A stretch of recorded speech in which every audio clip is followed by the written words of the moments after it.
व 13 पर चर्चा हो रही है। हालांकि डिमांड्स पर चर्चा की सार्थकता घट गई है।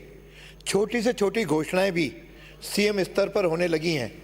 ऐसे समय अपने क्षेत्र के लिए मांग करना केवल औपचारिकता रह गई है। आज भले ही हम राइट टू हेल्थ की चर्चा करें, लेकिन घोषणाएं करते रहें, पर सारी व्यवस्थाएं आज चरमराई हुई हैं।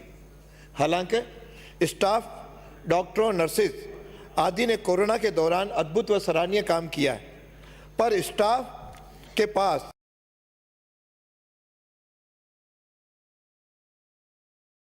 संवेदना की कमी के कारण सबके हाथ बांध दिए हैं। आज राजस्थान हेल्थ इंडेक्स में देश भर के 16वें नंबर पर है। सरकारी खर्च के राज्य में राष्ट्रीय औसत से 25% कम व्यय होता है। प्रति व्यक्ति राज्य में 3,406 रुपये खर्च हो रहे हैं। उसमें सरकार का केवल 1,369 रुपये है, जबकि केरल में 9,000 रुपये, हिमाचल प्रदेश में 6,500 रुपये खर्च होता है। ऐसी स्थिति में और जबकि विश्व के 100 देशों में से ज़्यादा शिशु मृत्यु दर आज अपने राजस्थान में है, यानी 1,000 में से 35 लोगों की शिशुओं की मृत्यु हो रही है। और फिर हम हेल्थ इंडेक्स की बात करते हैं तो कैसे आगे बढ़ेगी। अब मैं सीधा यदि अजमेर पे आ रहा हूँ कि आज अजमेर में सुपर स्पेशलिटी पूरी तरह से विकसित नहीं है। कई वर्षों से हमारे यहाँ कार्डिक सर्जरी CTVS थिएटर, जिसमें करोड़ों की मशीनें लगी हुई हैं, सब धूल झोंक रही हैं। उसका कारण सर्जन की वैकेंसी के कारण बाईपास सर्जरी तथा वॉल्व रिप्लेसमेंट बंद है, यानी ऐसी स्थिति बनी है। और नेफ्रोलॉजी में नेफ्रो फिजिशियन नहीं है, इसलिए डायलिसिस की भी कोई सुचारू रूप से व्यवस्था नहीं है। गैस्ट्रोलॉजी भी विकसित नहीं है, वहाँ स्टाफ नहीं है। कैजुअल्टी में एक्सरे मशीन चालू नहीं है, तो वहाँ के मरीजों को दूर ले जाना पड़ता है।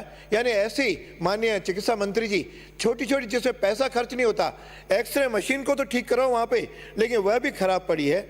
और निःशुल्क दवा योजना काउंटर पर आज दवाएं पूरी उपलब्ध नहीं है, इसलिए। और साथ में जांचें फ्री होंगी, जांचों की संख्या बढ़ा रहे हो, बढ़ाओ, अच्छा है, जनता को लाभ मिलना चाहिए, लेकिन जेएलएन में महंगी जांचें उपलब्ध ही नहीं है। और तो और मैं आपको MRI की याद दिला दूँ। MRI वहाँ एक सिद्धार्थ नामक संस्था से अनुबंध कर रखा है। सरकार यदि खुद एक MRI मशीन खरीद करके जेएलएन में लगा दे तो लोगों को निःशुल्क आज MRI की फ्री जांच की सुविधा उपलब्ध हो जाएगी। फिर आज अपने यहाँ TB यूनिट, संक्रामक रोग है, उसको आज शहर के अंदर वो यूनिट बनी है, उसको ज़रा शहर से यदि बाहर ले जाएंगे तो बहुत बड़ा लाभ होगा अजमेर को, और उसी में आप सुपर स्पेशलिटी भी प्रारंभ कर सकते हैं। आज हॉस्पिटल की स्थिति यह है कि चतुर्थ श्रेणी और सफाई कर्मचारियों की भर्ती नहीं है, जिसके कारण से आज कई बार पेशेंट को या उसके अटेंडेंट को अपनी ट्रॉली, व्हील चेयर खुद घसीट के ले जाना पड़ता है। ऐसी दयनीय स्थिति कई बार बुजुर्ग लोगों के साथ दिखाई देती है। और मेरे क्षेत्र की यदि मैं मांग करूं तो अजय सर और हाथीखेड़ा मेरे 2 गांव हैं, जो उप स्वास्थ्य केंद्र है, इनको PSC में कन्वर्ट करें। और एक कुंदन नगर है, वहाँ पर आप उप स्वास्थ्य केंद्र आप शुरू करें तो वहाँ की काफ़ी बड़ी 10-10 हज़ार 20-20 हज़ार जनता को लाभ होगा। आज वो उससे वंचित हैं। हमारे समय हमने एक CSC पंचशील के अंदर 5 करोड़ की लागत से बनवा दी, लेकिन आज बिल्डिंग बनी हुई है, 1-2 डॉक्टर फॉर्मल बैठे हैं। यदि उसमें आप डॉक्टर भेज देंगे तो उस पूरे एरिया को चिकित्सा सेवाएं उपलब्ध हो सकेंगी। इलाज चिकित्सा सुविधाओं से वंचित हैं, क्योंकि स्टाफ नहीं है, इसके कारण से हालत बुरी है। आज किसी भी चिकित्सालय के साथ, कोई बड़ा शहर ले लो, संबंध चिकित्सालय जयपुर के अंदर 12 हैं संबंध चिकित्सालय, और आपके जोधपुर में 10 हैं, बाकी किसी में 6-6 हैं। एक अजमेरी एकमात्र केंद्र है जिसके साथ केवल संबंध चिकित्सालय 3 है। अतः मैं आपसे मांग करता हूँ कि मेरे अजमेर उत्तर के अंदर सैटेलाइट हॉस्पिटल खोल करके उसको संबंध चिकित्सालय के रूप में उसको आप बनाइए, क्योंकि जितने आप संबंध चिकित्सालय बनाएंगे उतने जेएलएन में भार कम पड़ेगा। आज जेएलएन पूरा संभाग का हॉस्पिटल है और उसमें यह हालत है कि जितने पेशेंट के बेड्स हैं उससे ज़्यादा पेशेंट तो आपको धरती पर, ज़मीन पर मिलेंगे। ये इस प्रकार की स्थिति है। फिर सभापति महोदय, कैंसर आज बीमारी बहुत तेज़ी के साथ फैल रही है। आज अजमेर में कैंसर हॉस्पिटल की सख्त आवश्यकता है। यदि ये आप तय करेंगे तो मैं समझता हूँ पूरे संभाग के लोगों का बहुत बड़ा यहाँ पे भला होगा। और साथ के अंदर मैं आपसे एक मांग करूँगा कि इस समय स्वास्थ्य मार्गदर्शक को एनजीओ के माध्यम से आप पेमेंट कर रहे हैं, उसको ज़रा एनजीओ से हटाकर आरएमएसआर से पेमेंट कराएं और वेतन 15,000 करें। तो इन लोगों ने बहुत सेवाएं दी हैं और आज बहुत सेवाएं दे रहे हैं। और इसके साथ आज मेरे अजमेर में आयुर्वेद निदेशालय है। आयुर्वेद निदेशालय में पिछले 80 दिन से धरना चल रहा है। संविदा कर्मी, आयुर्वेद चिकित्सक आज धरने पर बैठे हुए हैं, उनकी सुनवाई नहीं, कोई इनसे बात नहीं कर रहा है। वहाँ बेरोजगार नर्सिंग के भी दूसरे छोर पर कर रहा है। धरने के केंद्र बनते जा रहे हैं, ज़रा उनसे बातचीत करके उनका हल निकालो। और उनकी कोई डिमांड ऐसी भी नहीं है जो आपके लिए असंभव हो। केवल उनकी डिमांड 3 है, जो 1000 आपके चिकित्सक के पद जो खाली पड़े हैं उनको तो आप सीधी भर्ती की घोषणा करें। और साथ के अंदर जो 1000 हेल्थ वेलनेस सेंटर्स पर 2 आयुर्वेद लगाएं कि आप चिकित्सक लगाएं। मैं 2 मिनट में खत्म कर रहा हूँ आपसे, मुझे ध्यान है इसलिए मैंने आज संक्षेप में केवल मांगी ही बोल रहा हूँ। टाइम तो निर्धारित है बिल्कुल। और साथ के अंदर आपके नर्सिंग शिक्षा का बेहाल है।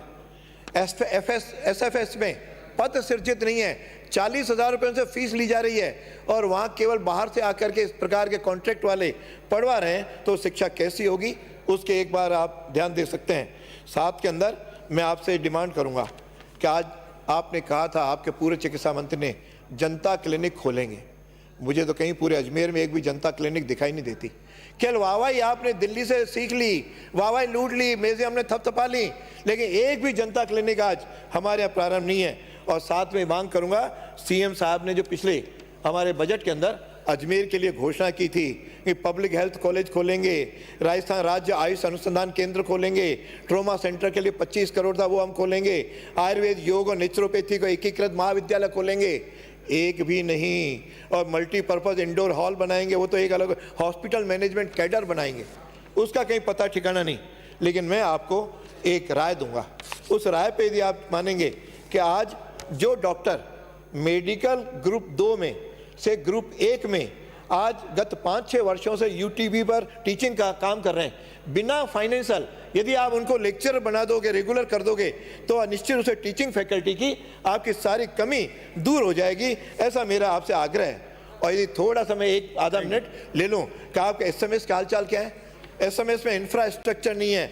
आज जितने बेड हैं उससे दुगनी ज़मीन पर हैं। आपने प्रपोज्ड जो कार्डिक विंग टावर की घोषणा की थी उसके आज कहीं पता नहीं है। कॉटेजेस आपने तोड़ दिए, वहाँ कहा था कि 21 मंजिल की बिल्डिंग बनाएंगे, आज वो फिजिबल नहीं है, लेकिन उसको नहीं बना पा रहे हैं। इस प्रकार की स्थिति है। साथ में ये मांग करूंगा कि योग विश्वविद्यालय अजमेर में खोलेंगे तो आज ये योग की महिमा, योग की बीमारियां हैं, आपके एलोपैथी पर कम भार पड़ेगा, योग से लोग स्वस्थ होना शुरू हो जाएंगे। इसलिए योग विश्वविद्यालय अजमेर में खोला जाए। सभापति महोदय, आपके आज्ञा अनुसार मैं बहुत जल्दी अपनी बात को समाप्त करता हूं। धन्यवाद। धन्यवाद। श्री आलोक बेनीवाल।